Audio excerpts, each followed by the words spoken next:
Hello students, welcome back to my channel. बहुत सारे students की रिक्वेस्ट आ रही थी, कमेंट आ रहे थे कि क्लास 11 के लिए इंग्लिश का सोल्ड सैम्पल क्वेश्चन पेपर की वीडियो बनाइए। तो लीजिए बच्चों, तैयार है क्लास 11 के लिए इंग्लिश की सोल्ड सैम्पल क्वेश्चन पेपर की वीडियो। आज हम डिस्कस करने वाले हैं सैम्पल क्वेश्चन पेपर सेट 1 का।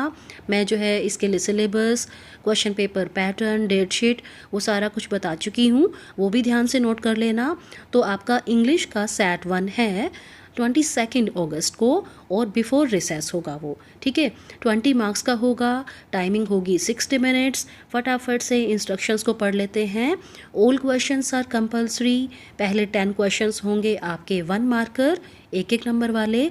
इसमें बच्चों देखो क्या पैटर्न फिक्स किया गया है कि पहले 5 क्वेश्चंस तो होंगे आपके एमसीक्यूज़ और नेक्स्ट 5 क्वेश्चंस हो सकते हैं आपके फिल इन द ब्लैंक वाले हो सकते हैं, या फिर ट्रू फॉल्स हो सकते हैं, या फिर 1 और 2 वर्ड्स में आंसर देना। इस तरीके से वो नेक्स्ट 6 to 10 क्वेश्चंस हो सकते हैं। ओके, अगले क्वेश्चन नंबर 11 एंड 12 ये होंगे 2 मार्कर, 2 नंबर वाले। और उसके बाद क्वेश्चन नंबर 13 एंड 14 ये होंगे 3 नंबर वाले। तो इस तरीके से 14 क्वेश्चंस होंगे, 20 मार्क्स का होगा सेट 1 और टाइमिंग होगी 60 मिनट्स, ठीक है। तो चलिए, पहले 5 क्वेश्चंस हैं MCQs. Mark tick on the correct answer, जो है टिक लगाना है आपने। पहला क्वेश्चन है, name the 3 people who stood and smiled into the camera. 3 लोगों का नाम बताना है जो खड़े हो गए थे और कैमरा की तरफ देखकर स्माइल पास कर रहे थे। और ये क्वेश्चन लिया गया है आपकी पोएम अ फोटोग्राफ से। Options are the poet, her mother and Betty according to option A. Option B, Dolly the poet's mother and their uncle. Option C, Betty, Dolly and the poet's mother. Option D, the poet, her mother and her father. I hope आप सही answer दे पाएंगे बिल्कुल। तो देखो, इसमें सही answer होगा option C, Betty, डोली। ये कौन है? पोएट की मदर की कज़न है। और साथ में कौन है? Poets mother. ये 3 जो है सिस्टर्स थी जो खड़ी थी, जिन्होंने अपना हॉलीडे बहुत अच्छे से बिताया था, और जो अंकल की तरफ जिनके हाथ में कैमरा था उनकी तरफ वो स्माइल पास कर रही थी। ओके, अगला देखिए, which poetic device is used in the following phrase than sleek as a lizard. ठीक है, तो इस फ्रेज में आपको बतानी है कि कौन सी पोएटिक डिवाइस यूज़ की गई है। Options are simile, metaphor, personification, alliteration. तो अब देखो, जब भी कंपैरिजन की जाती है एज और लाइक वर्ड से, तो बहुत ही ईजी है, आपको हिंट मिल गया होगा।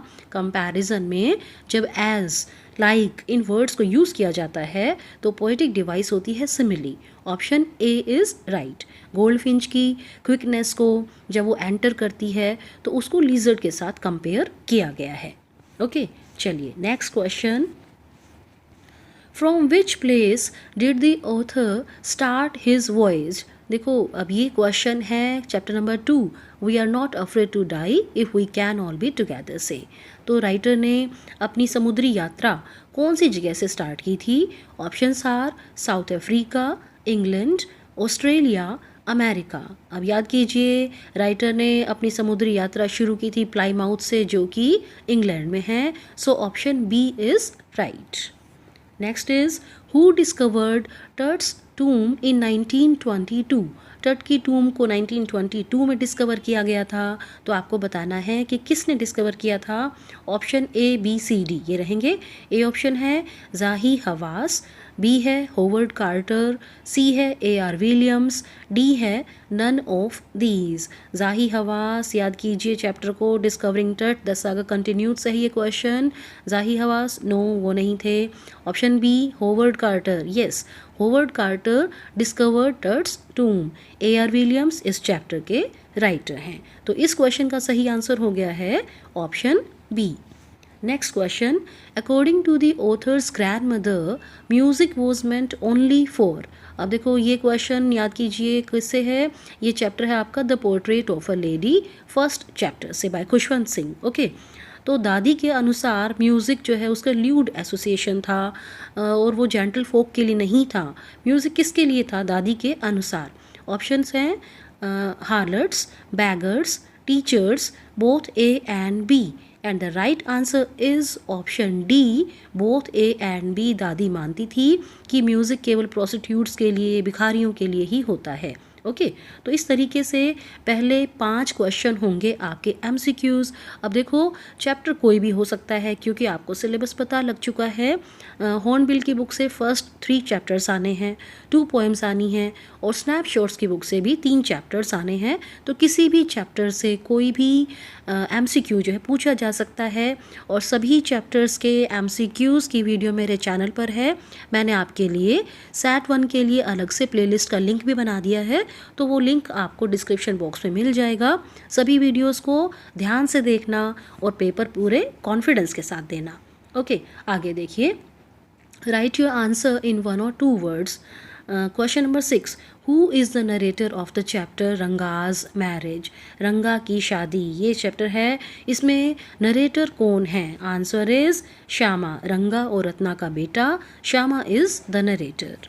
नेक्स्ट है, who was considered the natural descendant of uncle Khosrove. Uncle Khosrove का वंशज नेचुरल डिसेंडेंट किसको माना जाता था? Answer is Mourad. तो इस तरीके से ये क्वेश्चन ले लिए हैं मैंने स्नैपशॉट से। अब देखो ग्रामर भी आनी है। ग्रामर में 3 टॉपिक आएंगे, पार्ट्स ऑफ स्पीच जिसमें नाउन, प्रोनाउन, वर्ब, एडवर्ब पूछे जाएंगे इस बार, और टेंस आने हैं, और तीसरा टॉपिक हो गया डिटर्मिनर्स। ठीक है, तो 3 टॉपिक से 3 एमसीक्यूज़ एक तरीके से मैंने यहाँ पर आपके लिए फ्रेम किए हैं। Question number 8 is fill in the blank with the correct form of the verb. The blank kill the snake before I came. Options are were killing, have killed, have been killing, had killed। अब देखो before आ जाता है, past के 2 घटनाएं, past के 2 action दे रखे हैं, तो जो एक्शन पहले हो जाता है, पहले हो गया था, उसमें आप पास्ट परफेक्ट यूज़ करते हैं। बिफोर आई केम ये है वर्ब की सेकेंड फॉर्म केम में, तो यहाँ पर होगा had killed. They had killed the snake before I came. अब देखो टेंस के भी जो है सारे एमसीक्यूज़ की वीडियो आपको प्लेलिस्ट लिंक में मिल जाएगी। नेक्स्ट डिटर्मिनर से लिया है मैंने, blank pages of the book were missing. Many, much, little, a little. क्या आएगा? बिल्कुल सही सोच रहे होंगे आप, many pages of the book were missing, क्योंकि देखो पेजेस क्या हैं? काउंटेबल हैं, तो काउंटेबल के लिए मैनी यूज़ होगा। Option A is right. Question number 10, parts of speech से which word is an adverb in the following sentence.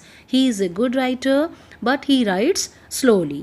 अब देखो किसी भी तरीके से आ सकता है ये, कि या तो कोई ऑप्शन दे दिया जाए, वर्ड्स अलग अलग दे दिए जाएंगे, बट ही राइट्स के बाद एक ब्लैंक दे दिया जाए, तो कोई ऑप्शन आपको सही वर्ड जो है चूज़ करना होगा। लेकिन मैंने यहाँ पर लिया है कि आपको इस सेंटेंस में से बताना है कि कौन सा वर्ड, कौन सा शब्द एडवर्ब का काम कर रहा है। तो देखिए ध्यान से, he is a good writer but he writes slowly. अब देखो एडवर्ब क्या है? वर्ब को ही क्वालिफाई करता है, तो स्लोली वर्ड जो है यहाँ पर हमारा सही आंसर है। Slowly is an adverb in this sentence. Okay, तो ये हो गए आपके 10 क्वेश्चंस, एक नंबर वाले। उसके बाद 2 नंबर वाले क्वेश्चंस होंगे, 2 क्वेश्चन आएंगे।